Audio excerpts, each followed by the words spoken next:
जय Hind defence lovers. आज की टॉप हेडलाइंस कुछ इस प्रकार है।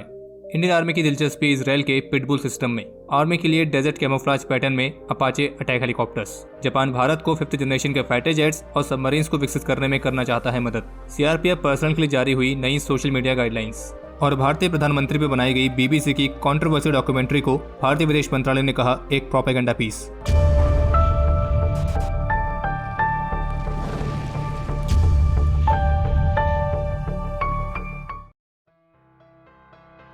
Jeans.com की तरफ से एक रिपोर्ट जारी की गई है और इस रिपोर्ट के मुताबिक इंडियन आर्मी ने इजरायली ओरिजिन के पिटबुल नाम के एक रिमोटली ऑपरेटेड वेपन सिस्टम को खरीदने में अपनी दिलचस्पी दिखाई है। और जो ये पिटबुल नाम का रिमोटली ऑपरेटेड वेपन सिस्टम है तो इसे इजराइल में बेस्ड जनरल रोबोटिक्स द्वारा बनाया गया है। और इसी कंपनी के सीईओ ने Jeans.com के साथ बात करते हुए इस बात को कंफर्म किया है कि भारत से इंडियन आर्मी और इंडियन नेवी दोनों की तरफ से उनके इस पिटबुल सिस्टम को खरीदने में दिलचस्पी दिखाई गई है। और बाकी जानकारी के लिए आपको बता दें कि जो ये पिटबुल सिस्टम है तो ये एक नेक्स्ट जनरेशन का light weight remotely operated weapon system है जिसे आप मैन्ड और अनमैन्ड दोनों ही तरह के प्लेटफॉर्म्स पर आसानी से इंटीग्रेट कर सकते हैं। ये system day and night vision के साथ भी आता है और इसका जो मेन वेपन है वो 7.62 mm का है और इसका इस्तेमाल ड्रोन्स जैसे एरियल थ्रेट्स को काउंटर करने के लिए भी किया जा सकता है। बाकी इसके अलावा एक अपडेट ये सामने आया है कि टाटा और बोइंग की joint venture Tata Boeing aerospace limited तो इनकी हैदराबाद में स्थित प्रोडक्शन लाइन में बनाया गया इंडियन आर्मी के अपाचे हेलीकॉप्टर्स का पहला फ्यूजलाज रोल्ड आउट किया गया है। और इससे जुड़ी जो एक ऑफिशियल पिक्चर आज सामने आई है तो उसमें आप एक डेजर्ट कैमोफ्लेज में अपाचे हेलीकॉप्टर्स को देख सकते हैं। और यहाँ पे इंडियन आर्मी के अपाचे हेलीकॉप्टर्स के लिए बनाए जाने वाले 6 फ्यूजलाजेस में से पहला फ्यूजलाज बाकी के असेंबली के लिए आज हैंडओवर कर दिया गया है और जो बाकी के 5 फ्यूजलाजेस हैं तो वो भी जल्द ही प्रोड्यूस किए जाएंगे। और जबकि टाटा बोइंग एरोस्पेस लिमिटेड के ऑफिशियल्स का कहना है कि दुनिया में बेचे जाने वाले हर एक अपाचे हेलीकॉप्टर का ओरिजिन अब से भारत में ही होता है। और इतना ही नहीं बल्कि हैदराबाद में स्थित जो ये प्लांट है तो ये दुनिया भर में डिलीवर किए जाने वाले किसी भी अपाचे हेलीकॉप्टर के लिए एक पूरे फ्यूजलाज को सप्लाई करने वाला सोल सप्लायर बनेगा। यानी कि दुनिया भर में अब जो भी अपाचे हेलीकॉप्टर्स ऑपरेट होंगे तो उन सभी का जो फ्यूजलाज होगा यानी कि उस अपाचे की मेन बॉडी तो वो भारत में बनी होगी। और बता दें कि इस फैसिलिटी में अपाचे हेलीकॉप्टर के फ्यूजलाजेस को बनाने के अलावा बोइंग 737 एयरक्राफ्ट के वर्टिकल फिन स्ट्रक्चर्स पर भी काम किया जाता है। और बाकी जिस तरह से आज इंडियन आर्मी के अपाचे हेलीकॉप्टर के लिए पहला फ्यूजलाज हैंडओवर किया गया और जो डेजर्ट कैमो पैटर्न में अपाचे हेलीकॉप्टर का मॉडल दिखाई दिया है तो उससे इस बात की संभावना बन जाती है कि आर्मी के जो अपाचे हेलीकॉप्टर्स होंगे तो वो इसी डेजर्ट कैमोफ्लेज पैटर्न के साथ आएंगे।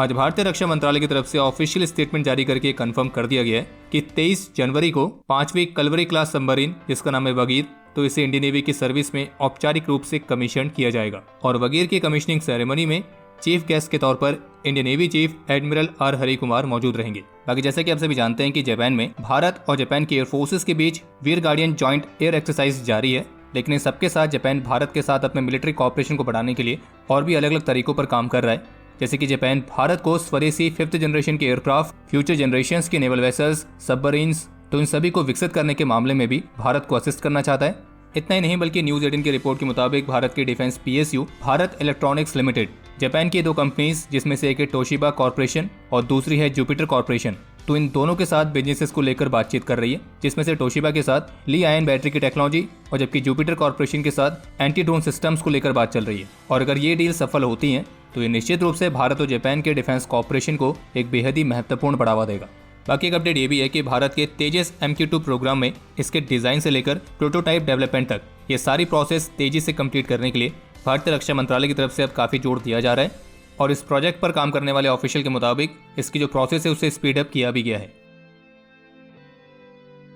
आज गुरुवार को भारतीय विदेश मंत्रालय की तरफ से भारत के प्रधानमंत्री श्री नरेंद्र मोदी पर बनी बीबीसी के एक कंट्रोवर्शियल डॉक्यूमेंट्री सीरीज पर बयान देखने को मिला है जिस पर भारतीय विदेश मंत्रालय के प्रवक्ता का कहना था कि बीबीसी का जो ये डॉक्यूमेंट्री शो है ये असल में ब्रिटेन की ही कुछ आंतरिक रिपोर्ट्स पर आधारित है और जो कि कॉलोनियल माइंडसेट को दर्शाता है। और इसलिए हमें लगता है कि एक पर्टिकुलर डिस्क्रेडिटेड नैरेटिव को आगे बढ़ाने के लिए खास तौर पर डिजाइन किया गया ये केवल एक प्रोपेगेंडा पीस है। और इस डॉक्यूमेंट्री में कॉलोनियल माइंडसेट, पक्षपात ये सारी चीजें स्पष्ट रूप से दिखाई दे रही हैं। और भारतीय विदेश मंत्रालय के प्रवक्ता का यह भी कहना था कि जो डॉक्यूमेंट्री है ये हमें इसके उद्देश्य और इसके पीछे का क्या एजेंडा है इसके बारे में सोचने पर भी मजबूर करता है। और जबकि इस डॉक्यूमेंट्री को लेकर ब्रिटिश पार्लियामेंट में यूके के प्राइम मिनिस्टर ऋषि सुनक का कहना है कि वे इस डॉक्यूमेंट्री में दिखाए गए उनके इंडियन काउंटर पार्ट के चरित्र चित्रण से सहमत नहीं है। और आपको ये भी पता होना चाहिए कि यूके प्राइम मिनिस्टर के ये रिमार्क खास करके पाकिस्तान ओरिजिन के एमपी इमरान हुसैन की तरफ से उठाए गए सवाल के बाद आए हैं जिसमें पाकिस्तान ओरिजिन के इस एमपी ने भारतीय प्रधानमंत्री के कैरेक्टर को गलत तरीके से दिखाने की कोशिश करी थी और उससे ही संबंधित सवाल पूछे थे, लेकिन उनका एजेंडा सफल नहीं हो पाया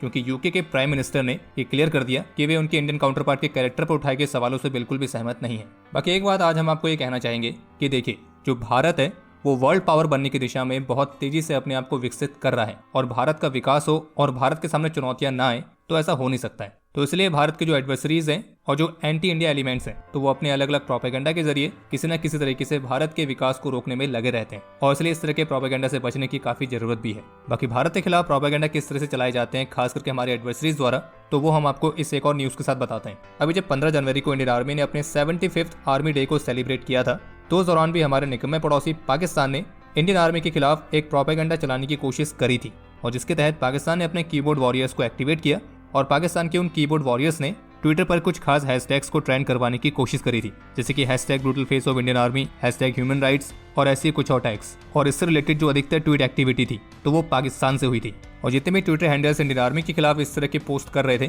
तो उनकी जो ट्वीट एक्टिविटी है वो ठीक 14 जनवरी को स्टार्ट हुई थी और 17 जनवरी को खत्म हुई थी और 15 और 16 जनवरी यानी कि आर्मी डे और आर्मी डे के अगले दिन तक इंडियन आर्मी के खिलाफ इन फर्जी अकाउंट से सबसे ज्यादा पोस्ट किए गए थे और जो कि इस बात को दर्शाने के लिए पर्याप्त है कि ये एक पूरी तरह से पाकिस्तान द्वारा स्पॉन्सर्ड प्लान्ड कैंपेन था। लगभग 133 ऑथर्स ने टोटल 465 ट्वीट्स किए। हालांकि अच्छी बात यह है कि वे अपने इस एंटी इंडियन आर्मी प्रोपेगेंडा में सफल नहीं हो पाए क्योंकि इनके द्वारा किए गए ट्वीट हैशटैग्स तो अपनी ज्यादा रीच नहीं बना पाए और ट्रेंडिंग में नहीं आए और उनमें से अधिकतर जो ट्वीट्स थे वो कश्मीर को लेकर ही थे। और इस बात में कोई संदेह नहीं है कि इस तरह के प्रोपेगेंडा हमेशा स्टेट स्पॉन्सर्ड होते हैं, यानी कि पाकिस्तान गवर्नमेंट का इनको फुल सपोर्ट रहता है। और अगर आपको ये वाली इन्फॉर्मेशन PDF के फॉर्मेट में चाहिए तो वो आपको हमारे ऑफिशियल टेलीग्राम चैनल पर मिल जाएगी और हमारे टेलीग्राम चैनल का लिंक वीडियो के डिस्क्रिप्शन में दिया गया है।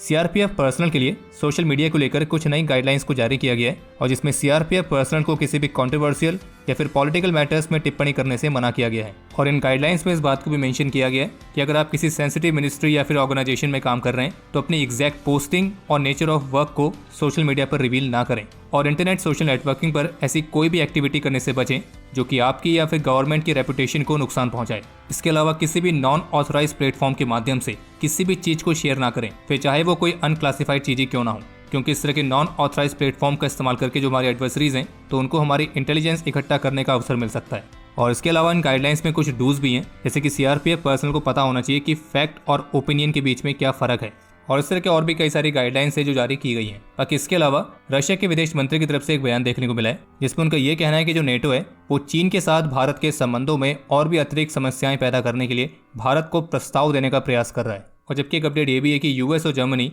यूक्रेन के लिए टैंक्स सप्लाई करने को लेकर भी डिस्कशन कर रहे हैं। और जबकि आज गुरुवार को UK डिफेंस सेक्रेटरी की तरफ से कहा गया कि जो ब्रिटेन है वो यूक्रेन के लिए 600 ब्रिमस्टोन मिसाइल्स को भेजने की योजना बना रहा है। कल बुधवार को इंडियन ग्रांट असिस्टेंस स्कीम के तहत भारत ने मालदीव्स को 2 सी एम्बुलेंस हैंडओवर करी हैं और इस हैंडओवर सेरेमनी के दौरान भारतीय विदेश मंत्री डॉक्टर S जयशंकर और उनके मालदीव्स काउंटर पार्ट मौजूद थे। और जो ये सी एम्बुलेंस हैं ये मालदीव्स में हेल्थ केयर डिलीवरी सिस्टम को और मजबूत करने में मदद करेंगी। बाकी इसके अलावा जैसे कि पिछले डिफेंस अपडेट में हमने आपको बताया था कि US लॉ मेकर ने US हाउस ऑफ रिप्रेजेंटेटिव्स में एक बिल इंट्रोड्यूस किया है जिसमें उन्होंने पाकिस्तान के मेजर नॉन नेटो एलाई की स्टेटस को टर्मिनेट करने की मांग की थी। हालांकि इस बिल को मंजूरी मिलेगी या नहीं मिलेगी उस पर तो भी कुछ कहा नहीं जा सकता है, लेकिन हाँ US ऑफिशियल की तरफ से एक नया बयान देखने को जरूर मिला है जिसमें यह कहा गया कि US पाकिस्तान को इकोनॉमिकली सस्टेनेबल पोजीशन में देखना चाहता है। पर जैसा कि आप सभी जानते हैं कि US की एक ऐसी फितरत है कि वो कोई भी चीज़ ऐसी नहीं करता है जिसमें उसका अपना फायदा ना हो, तो ये वाली स्थिति पाकिस्तान के साथ भी पूरी तरह से बनती है और इस वाली रिपोर्ट से आप इसको और अच्छे से समझ पाएंगे। हुआ यह है कि अभी हाल ही में न्यूज़ 18 की तरफ से एक रिपोर्ट जारी की गई जिसमें सोर्सेज के हवाले से बताया गया कि पाकिस्तान अगस्त 2022 से ही यूक्रेन के लिए लगातार अपनी ऑर्डिनेंस फैक्ट्री में बनाकर क्रिटिकल वेपन्स को सप्लाई कर रहा है और ये जो एम्यूनिशन है ये अक्टूबर 2022, दिसंबर 2022 और जनवरी 2023 तो इन दौरान भी यूक्रेन के लिए ट्रांसपोर्ट किए गए हैं। और पाकिस्तान द्वारा सप्लाई किए जाने वाले वेपन्स में अधिकतर artilleries, multi barrel rocket launchers, rockets, M4A2 propellant charges, कुछ spare parts, fuses, M82 primers, तो इस तरह की चीज़ें शामिल हैं। और ये कंसाइनमेंट्स काफ़ी बड़े हैं जिन्हें कराची और एयरफोर्स स्टेशन नूर खान से काफ़ी चुपचाप तरीके से और सावधानी पूर्वक चार्टर्ड फ्लाइट से शिप किया जा रहा है और ये यूक्रेन तक साइप्रस और रोमानिया जैसे देशों के माध्यम से पहुंच रहे हैं। और ऐसी भी रिपोर्ट्स हैं कि कुछ एडिशनल सप्लाई के ऑर्डर्स भी तैयार किए गए हैं और कुछ ऑर्डर्स तो ग्वादर और सरगोदा में पाकिस्तानी आर्मी के डिपोज से भी सप्लाई किए जा रहे हैं और वो भी उनके रिजर्व स्टॉक से। और ऐसा भी माना जा रहा है कि यूक्रेन के लिए आर्म्स एंड एम्युनिशंस को सप्लाई करके यूके और यूएसए के साथ पाकिस्तान ने जो अपना एक क्लोज कॉपरेशन बना के रखा हुआ है, तो उसने ही पाकिस्तान को ग्रे लिस्ट से बाहर निकलने में भी मदद करी थी। और केवल ग्रे लिस्ट से बाहर निकलने में ही नहीं, बल्कि वेस्टर्न कंट्रीज और इंटरनेशनल कम्युनिटी से जो उसको आर्थिक सहायता मिल रही है, तो वो भी इसका ही परिणाम है। और जाहिर सी बात है कि वेस्ट कंट्रीज के साथ पाकिस्तान की नज़दीकी चीन को पसंद कभी नहीं आएगी। और शायद मक्के पर से अपना टेक्निकल होल्ड हटा के चीन ने एक तरीके से पाकिस्तान को कहीं ना कहीं संदेश भी दिया है। और आपको ध्यान होगा कि चीन का टेक्निकल होल्ड तब हटा जब उससे पहले चीन में पाकिस्तान के वाणिज्य दूतावास के ऑफिशियल ट्विटर हैंडल से ट्वीट करके उसमें उइगर कम्युनिटी को लेकर आवाज उठाई गई थी। हालांकि वो बात अलग है कि कुछ घंटों के बाद फिर पाकिस्तान को मजबूरी में कहना पड़ा कि उनका ट्विटर अकाउंट हैक हो गया था और जो भी उन्होंने ट्वीट किया तो वो पाकिस्तान गवर्नमेंट के व्यूज को नहीं दर्शाता है। लेकिन इस तरह के ट्वीट का आना और फिर दूसरी तरफ मक्की को ग्लोबल टेररिस्ट की लिस्ट में शामिल करने के लिए उसके टेक्निकल होल्ड को हटाया जाना केवल एक इत्तेफाक नहीं हो सकता है। बाकी अब समय है आज के इतिहास का। आज के दिन 2011 में एलओसी पर देश के प्रति अपना कर्तव्य निभाते हुए सिपाही दीपक पवार ने अपने जीवन का सर्वोच्च बलिदान दिया था। आज के दिन 1994 में जम्मू कश्मीर के दोदा में अपने अदम्य साहस और वीरता का परिचय देते हुए बीएसएफ के 6 वीर, जिनमें हेड कांस्टेबल कालीराम शर्मा, नायक भान स्वरूप दुबे, लांस नायक शंकर सिंह, कांस्टेबल ललित दमारी, कांस्टेबल सोजान और कांस्टेबल देवेंद्र कुमार पाटिल, तो हमारे इन वीरों ने अपने जीवन का सर्वोच्च बलिदान दिया था। बाकी आपके लिए आज का सवाल, शौर्य ज्ञान संकल्प ये किसका मोटो है? समय है आज के टॉप 3 कमेंट्स का, जो ये रहे आपकी स्क्रीन पर।